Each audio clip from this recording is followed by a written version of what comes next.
Phone মেসেজে আমরা সংবাদটা পাই। 8টা 55 আমরা এই মেসেজটা পাই। আর সাথে সাথে আমরা মোটামুটি 9টার মধ্যে আমরা এখানে উপস্থিত হই এবং এই দুর্ঘটনা কবলিত গাড়িটা আমরা তখনই আমাদের কর্মীদের দিয়ে আমরা এটারে সার্চ করি। এর ভিতরে কোনো ডেড বডি বা কেউ আটকা পড়া আছে কিনা আমরা প্রায় আধা ঘন্টা সময় ধরে সার্চ করছি, কিন্তু এখনো কোনো পাচ্ছি না, পাওয়া যায়নি, কোনো লাশ বা ডেড বডি বা কোনো কিছু পাওয়া যায় নাই। তবে আমাদের আসার আগেই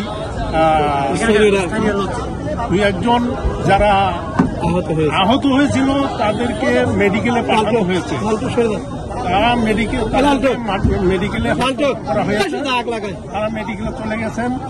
আর বাদ বাকি যারা আছে তারা কিছু প্রাথমিক চিকিৎসা নেওয়ার পরে তারা চলে গেছে। এখন এই গাড়িটা ওই কচুরিপানা এবং পানির মধ্যে নিমজ্জিত আছে।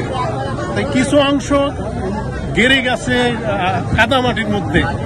ওইখানে আমরা আরো এখানে একজন মহিলা আসছিল, ওনারা বিদেশে যাবে, ওনাদের পাসপোর্ট লাগেজ সবকিছুই ছিল, ওটা ওনাদের বাংকারের ভিতরে ছিল। গাড়ির যে বাংকার আছে ওই বাংকারে ওনাদের এই লাগেজ ছিল এবং ওনারা এখন ওই যে সাইডটা ওই এটা আছে এটা মাটির মধ্যে গেড়ে রয়েছে। এখনো ওটা এটা গাড়ি তুললে বোঝা যাবে এবং বের করা যাবে ওই পাসপোর্ট বা লাগেজ।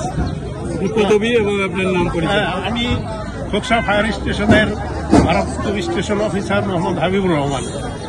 বুঝছেন, আমরা খবর মেসেজ পাওয়ার সাথে সাথে আমরা 5 মিনিটের সময় লাগছে আমাদের, আমরা ঘটনাস্থলে পৌঁছে গেছি এবং কার্যক্রম আমাদের চলছে, এখনো চলছে। আমাদের কার্যক্রম চলবেই, চলমান রয়েছে। আমাদের এটা উদ্ধার না হওয়া পর্যন্ত আমরা এখানে অবস্থান করব এবং এই কার্যক্রম চালিয়ে যাব।